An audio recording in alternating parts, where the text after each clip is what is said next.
there's a coup going on. These Ijiji people, according to these tablets, were working on Earth and also working on Mars at the same exact time. They're working in 2 locations, Earth and Mars, according to these tablets, not according to Billy Carson. And the work was 7 times the load to bear. So what happens? It says that they come down, the gods descended from Lamu, they come down from Mars to Earth to encircle the encampment of Enlil where he slept.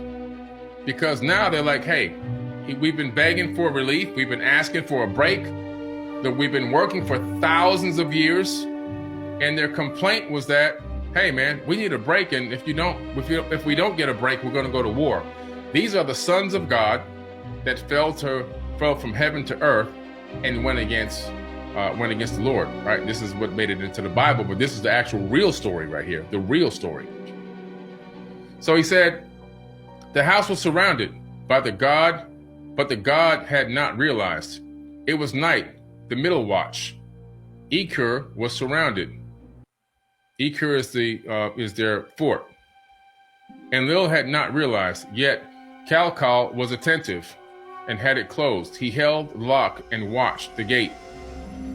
Kalkal roused Nuksu. They listened to the noise of the Ijiji. The Nuksu roused his master. Woke him up. Get up, man. They out here.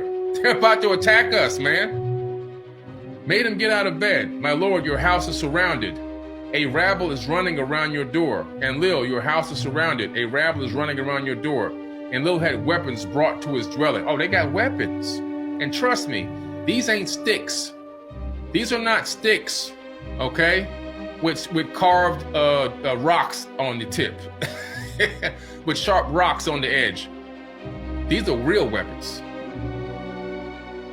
He says, take your weapons and stand in front of me.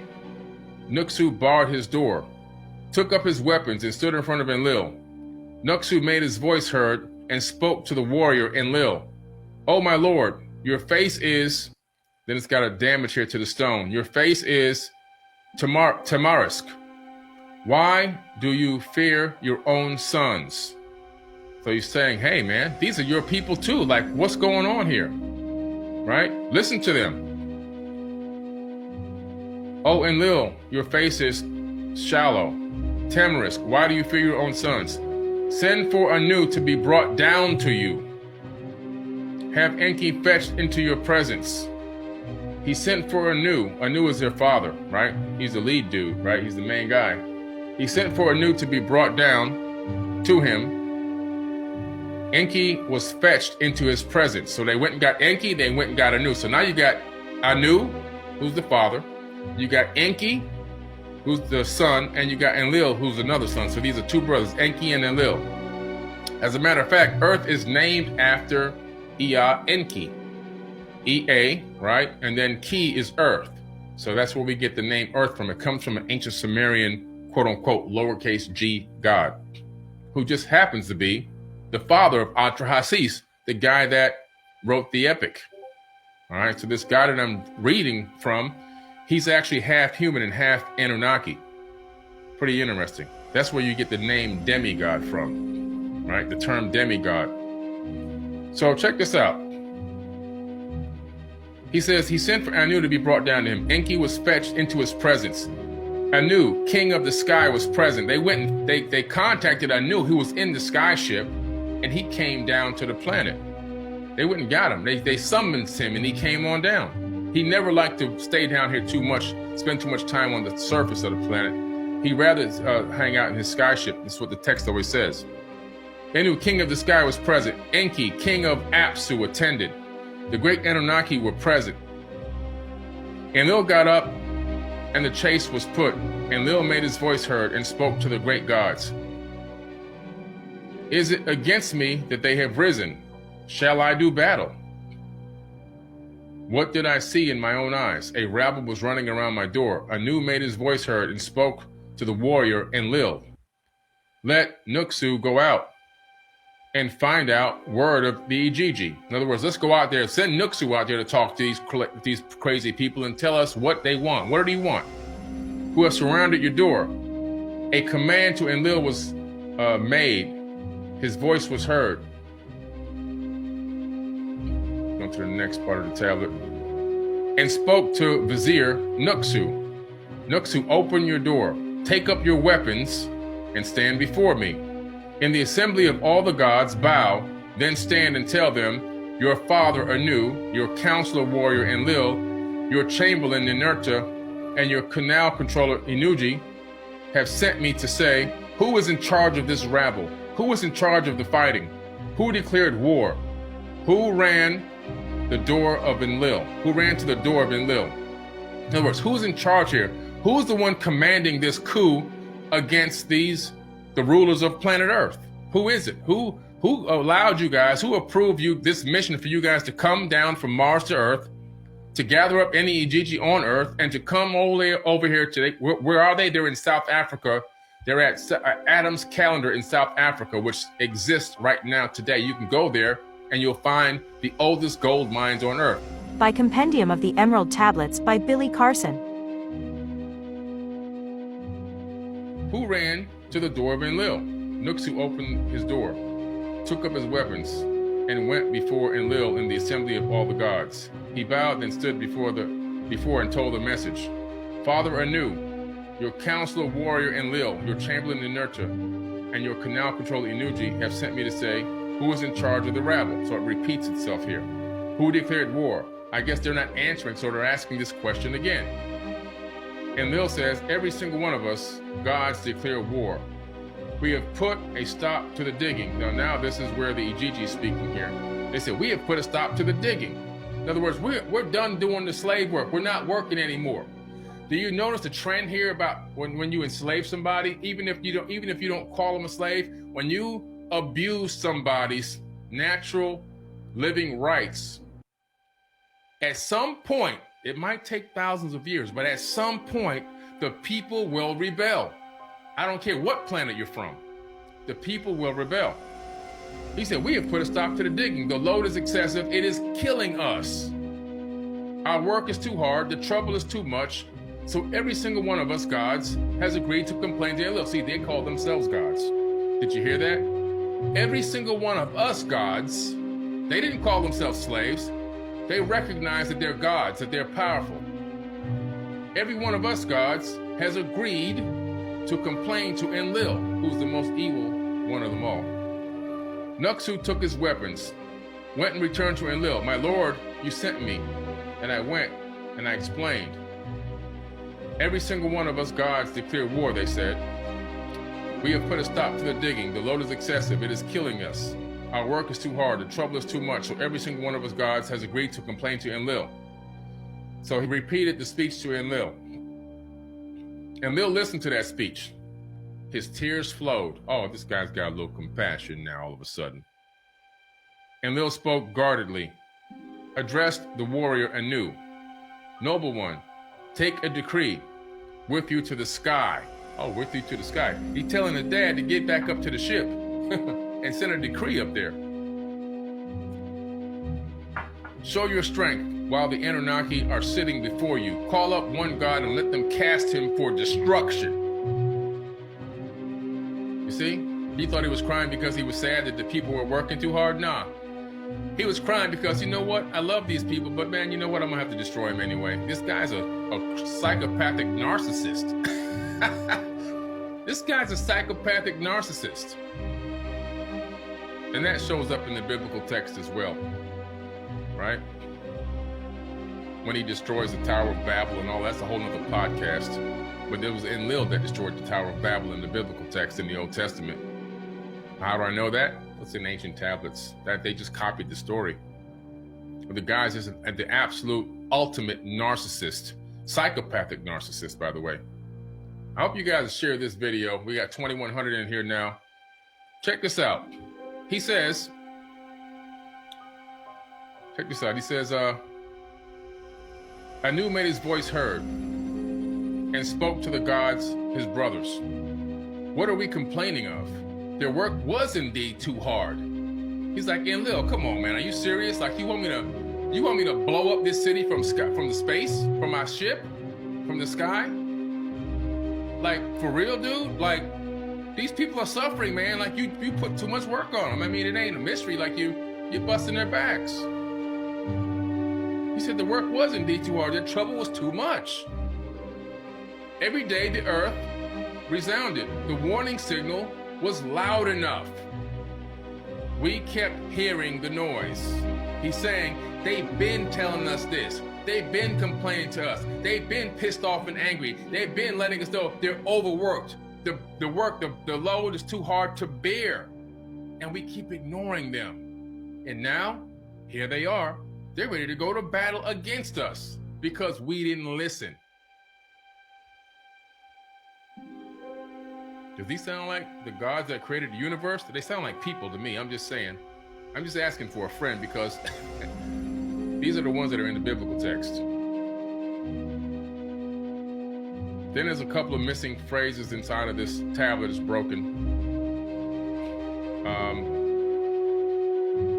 While the Anunnaki were sitting before you, and while Ili, the womb goddess, is present, call up one and cast him for destruction.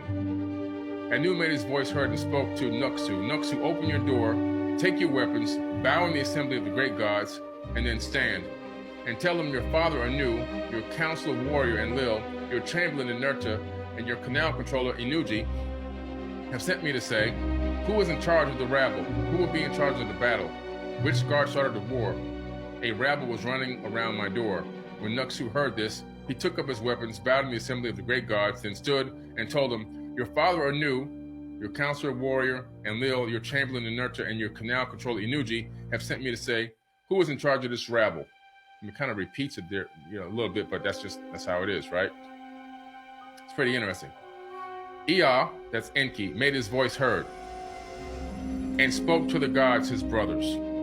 Why are we blaming them? Enki says. Why are we blaming them? Enki is the same person who's considered to be the serpent that showed up in the Garden of Eden and talked to Adam and Eve. Same exact person. And when his brother shows up, Enlil, who aka Yahweh, he's pissed off because these people have gained some damn sense. The apple that Eve ate wasn't an apple like off of a tree, a physical apple like a piece of fruit. It was knowledge. What does apple represent? Knowledge. They gained knowledge by talking to Enki, that they were self-aware, that they were sentient beings, that they were on the same level as the Anunnaki, and that they weren't animals, and that this was a laboratory and they were being experimented on for mating purposes to duplicate and create a slave race. Enki had his voice heard and spoke to the gods as brothers. Why are you blaming them? Their work was too hard. Their trouble was too much. Every day the earth resounded. The warning signal was loud enough. We kept hearing the noise. There it is. Ili, the womb goddess, is present. Let her create a primeval man. Got to read the way this is broken down from the Sumerian. Let her create primeval man. So this is where, now we've reached a point where Enki is like, okay, either we're going to go to battle against this mob of angry Ijiji and lose because they outnumber us, or we got to come up with a solution, and we better come up with one pretty damn quick. We better come up with a solution pretty damn quick, or it's going to be all over for us. This will be our last stand right here, right? So Enki says, I have an idea. Let the womb goddess create a primeval man. This is the first instance of engaging and genetically modifying the existing hominid on this planet that they used to, at that point, were leaving alone. They came here about 450,000 years ago, and they worked for 250,000 of those 450,000 years themselves, when you add up all the shards in the ancient text, right? And then 200,000 years ago, they decided to do this primeval man and make them bear the load. And guess what? When does modern science say Homo sapiens showed up on this planet? 200,000 years ago. Just go to any college book and you'll read it and you'll find out that's what the answer is. You think that's a coincidence? By Compendium of the Emerald Tablets by Billy Carson. Let the womb goddess Let her create primeval man, so that they may bear the yoke. So that they may bear the yoke, the work of Enlil. Oh, we're talking about turning people into slaves now. Now we're getting into real slavery. Now we understand the real full objective here is, okay, we were kind of treating y'all like slaves. We didn't listen. My bad. Now we're going to go ahead and take these people on this planet, turn them into our slaves now, let them do the work of Enlil. Because Enlil was building big cities. He had this big master plan on the previous tablet where he's showing his sister, Ninurta, that he had a plan he was going to put on this earth for all time. He said, this plan is for all time. From this point forward, everything on this earth will be built based on my blueprint. And guess what? It still is till this very day. To this very day, his blueprint of building cities and structures and communities and all that is still on this planet today, after all these tens of thousands of years, right?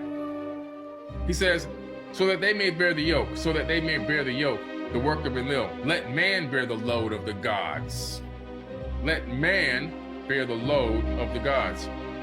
Bilatili, the womb goddess, is present. Let the womb goddess create offspring. Oh, in the Bible it says, let us make man in our image. Don't let these pastors fool you with the foolishness. They give you the trickery. Oh, that's the Holy Ghost and the this and that. No, man. It came from this Atrahasis and the Enuma Elish. That's where it came from. This is the people who said, let us make man in our image. It's right here in the tab. It's actually coming up next. And let man bear the load of the gods. They called up the goddess, asked the midwife of the gods, wise mommy, you are the womb goddess. In Egypt, she's Hathor. It's Hathor. The goddess Hathor is the womb goddess. The creator of mankind.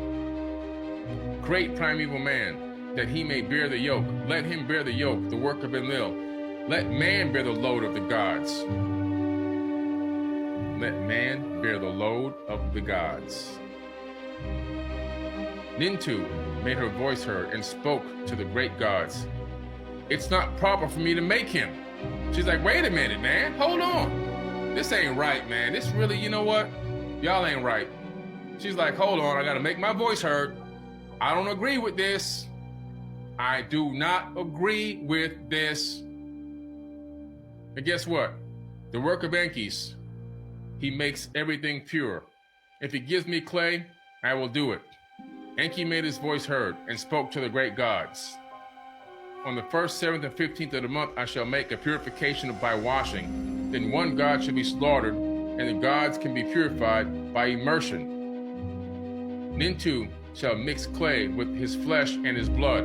They're not talking about taking one actual Anunnaki god and killing him. Some people have translated it that way. What they're talking about is taking genetic material from this guy, from this being, whichever one it was. They're talking about taking genetic material, which is going to be mixed together in something they call clay, but I'm pretty sure it's not the clay we know about. It's something else that allows life to persist. Most likely, some type of a base or a zygote of some type or whatever it is, but it's definitely not dirt clay from the ground. Let us hear the drum beat forever after. Let a ghost come into existence from the god's flesh. Let a ghost come into existence. We're talking about an evolution here through one generation, through this one birth. We're talking about a ghost. Who's the ghost? We're talking about the consciousness inhabiting this new being. We're talking about mankind coming in through this new genetic modification as a new Homo sapiens sapien on this planet, which is born and bred specifically to become a slave. Every single human being. Not just blacks, not just whites, not just Asians, not just indigenous people, not just all humans to become slaves. And guess what? The majority of humans are still slaves to this very day and don't even recognize it.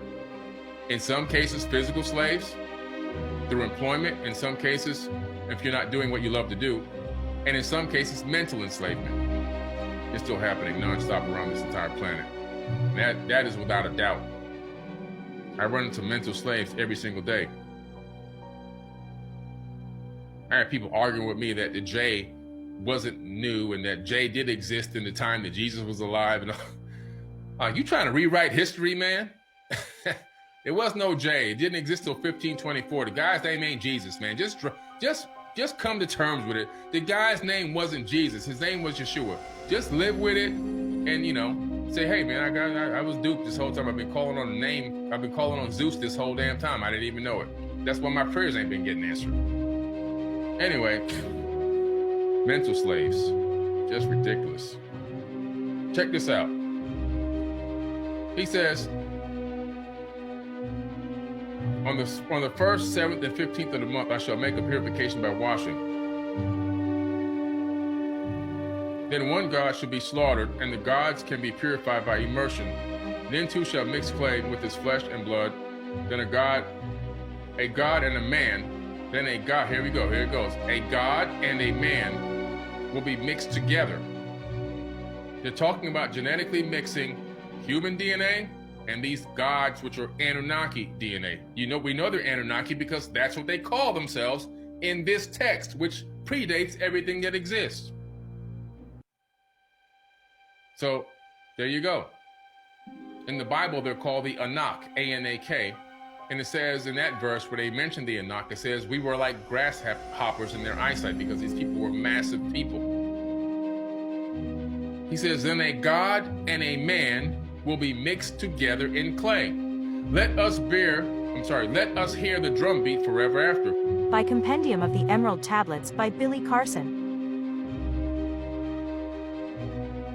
He says, then a god and a man will be mixed together in clay. Let us hear the drum beat forever after. Let the ghost come into existence from the god's flesh. Let her proclaim it is a living sign, and let the ghost exist so as to not forget the slain God. Oh, let the ghost exist so as not to forget the slain God. Interesting. That's the same way as saying, let us make man in our image. In other words, every time we look on this being, we're going to see ourselves in it. They answered yes in the assembly. The great Anunnaki who assigned the fates. They call themselves assigners of fates. They call themselves ordainers of destiny in the text too. On the 1st, 17th, and 15th of the month, he made a purification by washing. The Walla who had intelligence, they slaughtered in their assembly. Nintu mixed the clay with his flesh and his blood. They heard the drum beat forever after. A ghost came into existence from the god's flesh, and she, Nintu, proclaimed it as a living sign. In other words, they got a living being now. They got a modification. We got the first valid modification going on. The ghost existed so as not to forget the slain god. After she had mixed that clay, she called up the Anunnaki and the great gods. The Ijiji, the great gods. Oh, they called the Ijiji great gods too. So it's clear that they weren't slaves. Spat spittle upon the clay. Mommy made her voice heard and spoke to the great gods. I have carried out perfectly the work you ordered of me. In other words, she said, I completed my mission, right? Let's see if I can get this tablet over here. Hold on a second. You have slaughtered a god together with his intelligence. Oh, wow. I have relieved you of your hard work. He's talking to the Ijiji now. Your hard work is there. Your days of hard work and slavery is over. Return to do whatever you please now. I have imposed your load on man. You have bestowed noise on mankind. So now you have bestowed all this stress, this hard work, this back-breaking labor, and everything else is now going to fall on man. We're going to be the ones making noise. We're going to be the ones complaining. We're going to be the ones. But guess what? We don't have the power to overthrow them because they got more technology than us. There won't be a battle coming to the door of Enlil from humans. I have undone the fetter and granted freedom. So the Ijiji now is just saying, look, you guys are free to do whatever you want. They listened to this speech of hers, and they were freed from anxiety and kissed her feet. We used to call you Mommy, but now your name shall be Mistress of all gods. Far-sighted Enki and Wise Mommy went to the room of fate. The womb goddess were assembled. He trod the clay in her presence. she kept reciting an incantation for Enki staying in her presence, made her recite it. When she finished her incantation, she pinched off 14 pieces, and 7 pieces to the right and 7 on the left. Between them, she put a mud brick. She used, and some broken pieces in the tablet, she used a reed to cut the umbilical cord. Called up the wise and knowledgeable womb goddess, 7 and 7. 7 created males and 7 created females. So they done took this thing and split it up. So what they're talking about here when she's saying here,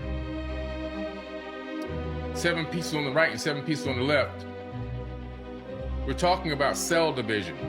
What they did was they found a way here to divide these and split these embryos into 7 embryos on one side and 7 on the other. So they had 7 males and 7 females that they had created through this method. If you really read into this, the way it's read, the way it's reading, it sounds like cloning, a cloning technique to make these clones. And so she used the same exact clay, the same exact genetic material that was in it, whatever this clay is. And then from there, she was able to get 7 pieces on the left and 7 pieces on the right and took them to full term. And then she cut their umbilical cords, and she had 7 created males and 7 created females. This is before Adam and Eve existed, by the way. There's no Adam and Eve at this point. There's still no Adam and Eve. They came much later down the line. Much later. We're talking about the first set of man that was made to bear the load of these EGG. They were made and created by this cloning process. The problem that they had with this cloning process, the further you read into it, these people couldn't reproduce on their own. They couldn't actually have sex together and make their own babies. That was the problem. So they had to keep going through this process of like continuing to make these people by this cloning method. And it was a lot of work. So they wanted to perfect it to where these people can reproduce on their own. And evidence of this is when you look at the biblical text of the Old Testament, and Cain kills Abel, and then Cain is, being talked to by God, who's actually Enlil, and he's pissed off because he's like, man, you killed your brother. Your brother gives me the best food, man. I was like, I like that food. He used to get, the offerings were the food of the gods, by the way. They used to eat this stuff. And so he's pissed off at him like, man, I got to kick you out of here, man. This is foul. This guy was bringing me fresh food all the time. Now you killed him. Now what am I going to do? I'm not going to go out here and hunt. So Cain tells him, says, if I go out there, they're going to kill me. This is in the Bible. Now remember, it's supposed to be Adam, Eve, Cain, and Abel at this moment. So where's the they that exist out there that are going to kill Cain? Who are these people? These are the people. The ones that Wise Mommy was creating, all right, in South Africa. The one that Wise Mommy was creating in South Africa and making tons and tons of these people to do the load of the EGG. These are the people that were out there. And obviously, these people must have been kind of violent. And he knew about them being violent because he was worried that they were going to kill him. Because they're crazy. And God says, well, really, it's not God, it's Enlil. He says, oh, don't worry. This is in the biblical text. I'll put a mark on you so that people know you're me, you're mine. Right? A genetic marker. So when he went out from the Garden of Eden, people recognized him as being owned by who? Enlil. A genetic marker. Just like you brand a cow, well, human beings are also branded. You think that you're a different race than me because you think you're white because your ancestors came from the mountains, and you think you're black because your ancestors were working in the fields, and that's baloney, that's garbage. That's fake news. The reason why we have different races of people on the planet is because we have genetic markers on us to make us look like the people that ruled over us in those regions of the planet. Whatever region of the planet you were ruled over, they put a genetic marker on you to look like them. That's how they identified you. And now how people identified, oh, these are so-and-so's people. Don't touch Enki's people. Oh, these are Enlil's people. Don't touch Enlil's people. These people look look just like the way we look racially. Asian, African, Caucasian, indigenous Americas, yellow people, red man, all that. When you read the description of these people, these Anunnaki people in these ancient tablets, you found out that they look just like us. Just different bodies, bigger heads. But a lot of the features are the same. And they put genetic markers on us. And how do I know this is a fact? When you do and go and study real genetics, modern genetics in university, you can go get those books yourself, actually. They're available to you on Amazon. You discover something very interesting. By Compendium of the Emerald Tablets by Billy Carson. She said she called up the wise and knowledgeable womb goddess 7 and 7. Seven created males, 7 created females. So these are the clones, the beginning of the clone age. What do you get? What do you think George Lucas gets the clones and all that out of Star Wars? Got all this stuff from ancient texts. For the womb goddess is creator of fate. Then you got a broken piece of tablet here. Them by two, it says something about them by two. Them by two in her presence. I think you're talking about making two and two over and over again. That's what it kind of seems like it's trying to say here, where the tablet's a little bit broken. Mommy made these rules for people. In the house of woman who is giving birth, the mud brick shall be put down for 7 days. Philatili, wise mommy, shall be honored. The midwife shall rejoice in the house of the woman who gives birth. So now they got this cloning thing and this zygote thing down packed. They're making it happen. They're celebrating themselves. Oh, we're so good. Look what we've done. We now have created a new slave race to do the work for us. I want to be honored on special days. I want holidays named after me. These people are crazy. These are crazy. You're talking about ultimate narcissistic psychopaths, sociopaths. This is it. It don't get no crazier than this. This is wild. And when the woman gives birth to the baby, the mother of the baby shall sever herself. A man to a girl, to her bosom. There's some broken tablets here. A beard can be seen on a young man's cheek. In gardens and waysides, a wife of her husband choose each other. So they're talking about now, as they're now growing up to a certain point, they leave their parent. We're taking them away from their parents. As soon as we can tell they're in puberty, we see a little bit of hair on the neck. We see that the woman's starting to develop a little bit of a body. The girl's starting to develop a body. We're going to sever her. We can see her now, it says. We can see her. We can see a beard being seen. We're taking them away from the parents. We're ripping them away from the parents now. We're taking them and we're putting them into this other area where we're going to make them mate. This is where they started mating them like animals. And Nintu was present. They counted the months, called up the 10th month as a term of fates. So what they're saying is, instead of a 9-month pregnancy, these pregnancies were lasting 10 months at that time. They were 10-month pregnancies, not 9. And to add credence to that, even further on, when Adam was the firstborn, I guess you say, perfected version of Homo sapiens sapien, one of the actual Anunnaki women themselves gave birth to him because they were trying to perfect the process so that they can mate on their own. And it was a 10-month term as well. And she held him up and said, my hands have made it, the Adamu, which means first man. I'm giving y'all the real history of Earth now, the real history of where we come from. This is the closest you're gonna get to real history. All that garbage you've been listening to on TV and National Geographic and all these other people, it's going to school and getting these old ass school books that have no real knowledge in them. This is the closest you're gonna get to finding out how we got here. I'm giving you the knowledge right now. By Compendium of the Emerald Tablets by Billy Carson.